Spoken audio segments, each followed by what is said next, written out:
Let's talk about Upper Georgia Avenue, Walter Reed. So this is really cool. These are pictures of the new development in the area.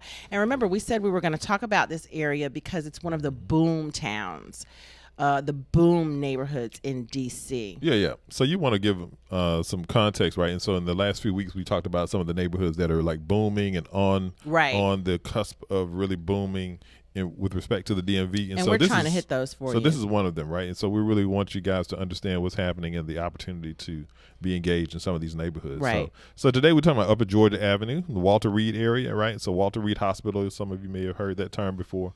But neighborhoods like Parkview and Petworth have really become fashionable over like the last decade in D.C.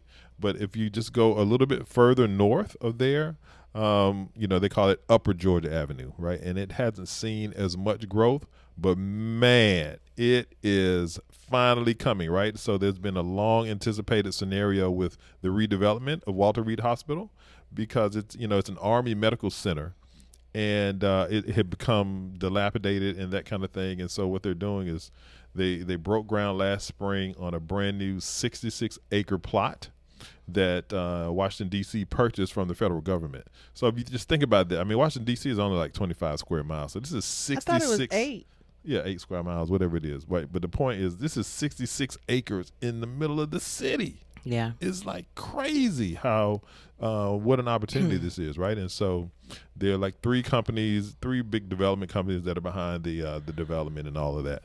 But when it's finished, it's going to comprise a brand new, totally new community, right? There's going to be like 2,200 apartments and condominiums there. Yep. They're going to have brand new houses up there, 200,000 square feet of retail space.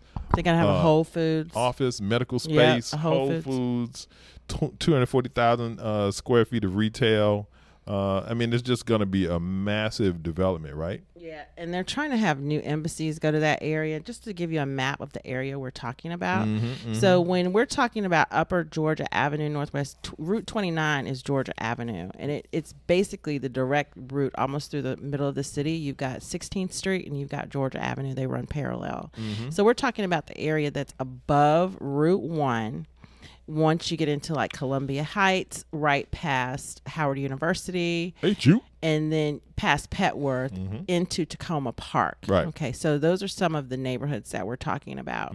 It's going to go right alongside Rock Creek Park. So if you go to the upper part of Georgia Avenue, it's not as developed as the lower part of Georgia Avenue. Right. So when you're in the lower part of Georgia Avenue, it's like bustling. You see new buildings everywhere and new development.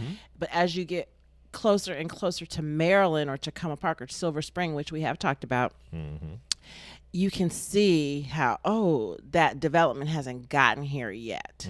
But it's coming. But we rode through what? It was last weekend. We rode through there. We just hadn't been up that way in a little while, and we used to live up that way. Yep, we used to live back in the day, right in that neighborhood, and it's a really nice neighborhood with some nice homes. Some grades that they have are. Their public schools are not in the A's as we've been showing you with some of the other neighborhoods. Yeah, but it's coming along, and they're really, really concentrating on it. And I did want to show you, I want to show you this picture because this picture is a picture of the group or the committee of people. This is their first committee meeting, the Upper Georgia Avenue Association, I believe they're called. Yep. And they met and they've gotten together to talk about how to redo this neighborhood. They handle business, and as you can see, it's a mixed group. Yeah, people. And I'm really happy to see that because what I looked at when we were looking at stuff for this community, we noticed that they are trying to help the current businesses that are there. Right. They have a lot of grants happening, a lot of grants going on, and they're really trying to make sure that the current community stays put. And I really, really commend them for that. So if you're looking for an investment property, if you're looking to move into an area that isn't quite there yet, this area I think is really good. If we wanted to invest right now in the city, This is someplace you could go right now and still feel like you're not gonna lose your shirt. Yeah, because that's what you want, right? You want an area that has the ability to create some equity for you, there's right? Some upward in conjunction with a feel of community and a thriving business community that they're looking to develop. So, I mean, a lot of pros to this area. Yeah.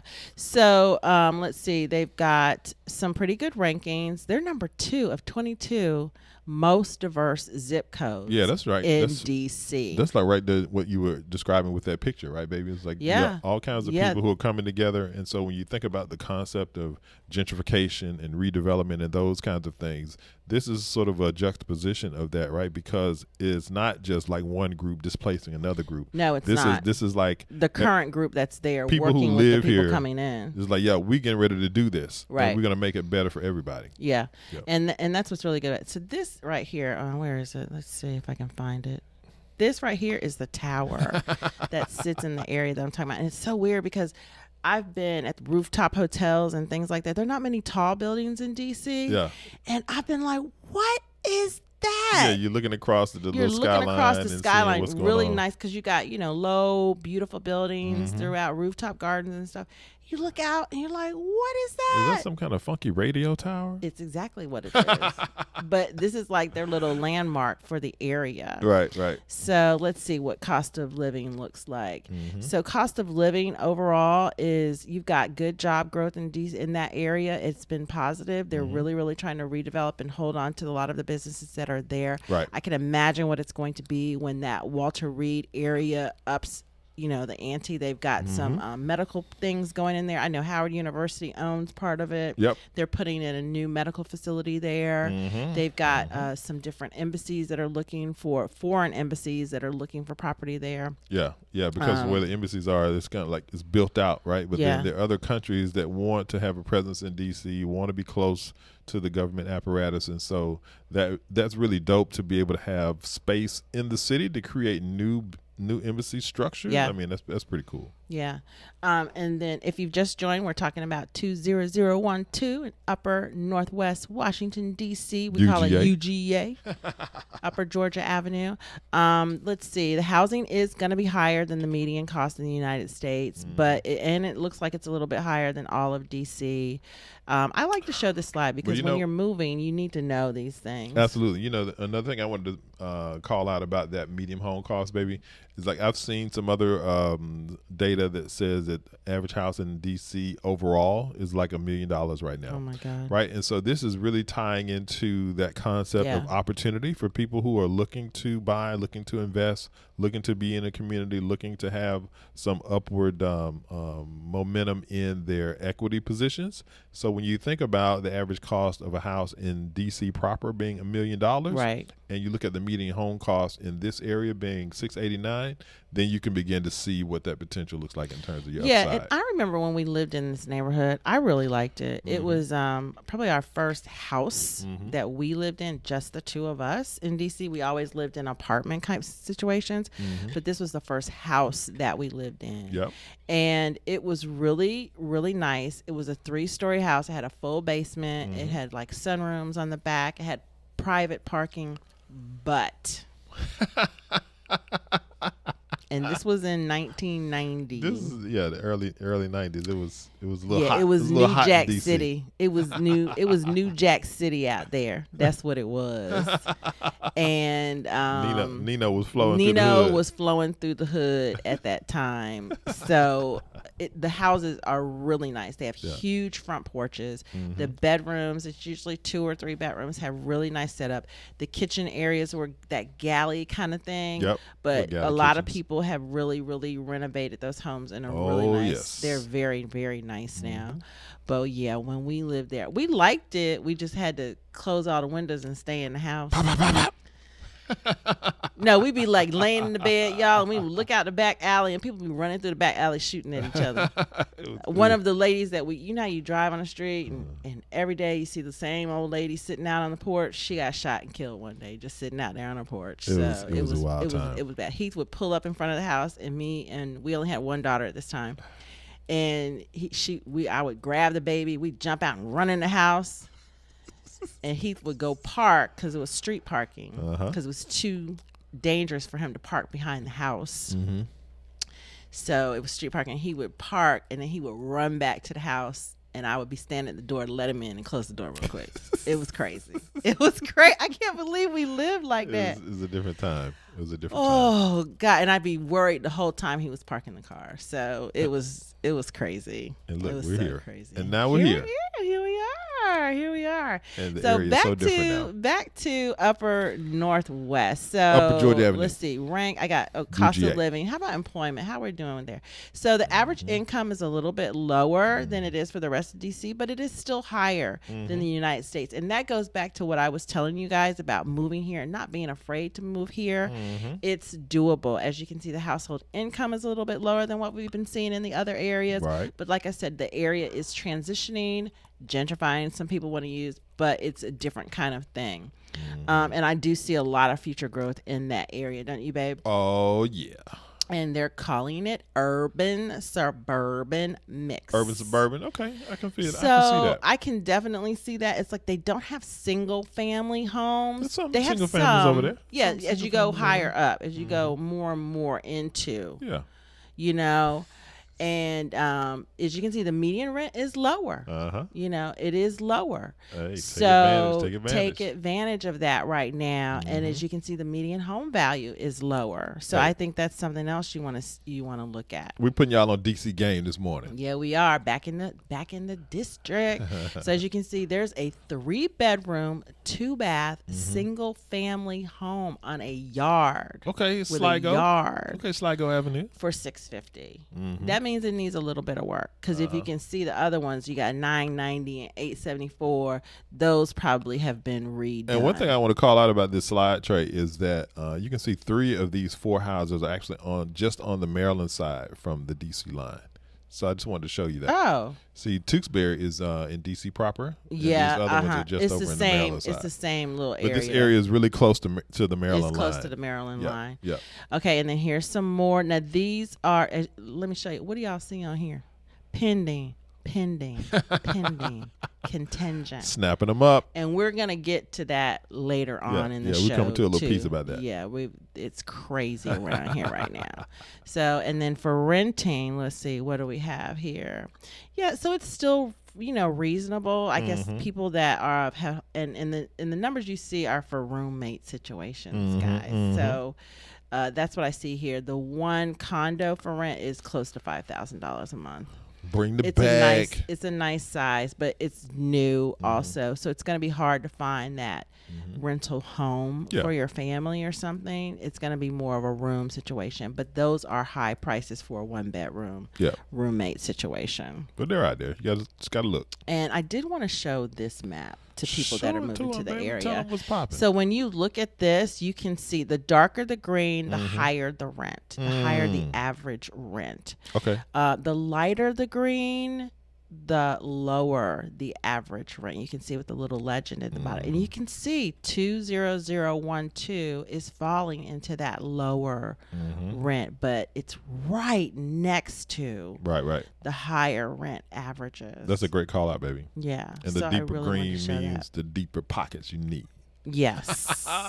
Most definitely. Oh, this is dope. That's a dope map right there. Yeah, that's pretty cool. Okay. Okay, and let's see, demographics wise. So you still have educated people in this area. It's mostly African American, and the male to female is about the same. Not too many children, though. Political leanings are going to be 100 Strong liberal. Strong liberal in that very, part of very, DC. very, very liberal in this area. That's It's throughout DC. it's like rabid liberal in this part of DC. I think more so in this part of DC, don't you think? DC in general is very liberal. Yeah, but if you go to some areas closer to Georgetown, Look at that bottom. Look at that bottom right there. That bottom dot. It's is off like, the chart, It's y'all. off the blue. It's off the chart. That's very interesting. So the median household income, we kind of went through this. Not too many families with children. This is a good just. It shows you the mix of income in terms of the community. So you have kind of all ranges of people that live there. It was a working class Right. Neighborhood, Yeah, and no then I doubt. like this one too for that reason. It kind of shows you a little bit of everybody lives there. Right. That's dope. That's which dope. I think that's good. Let's talk about crime. So crime is going to be higher in the district as you're closer to the district. So when you see this, just keep that in mind. And it's changing. It's still not dark red. Yeah. So I think that is a very good sign. It's more pink. And with all of the community involvement in that area, it's only going to get better. And just to give you an idea, that light like purple that says 22101, that's Potomac. So that just gives you an idea of the difference. Where the housewives are. Yeah, that's where they live. Shout out to Housewives of Potomac. Yeah, those are my girls.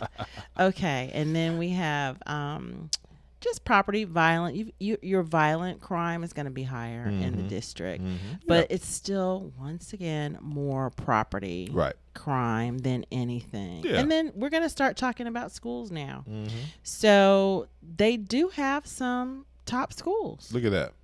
I mean, this is A+, and these are public schools. Right. So if you can figure, and they have a middle school, they have a Benjamin Banneker, of course, is always been an exceptional school. Across the street from Howard. Yeah, it's right across the street from Howard. It's an exceptional school. Woodrow Wilson High School has always been good. Allsdale Middle School. So I think these are good choices for moving into the area. You want that suburban urban lifestyle, you got kids, say we got the schools. Boom. City of mine, how I love the city of mine. It never gets me down. City of mine, how I love the city of mine. It never gets me down, yeah. I was born in the city, I was raised on its edges. My pop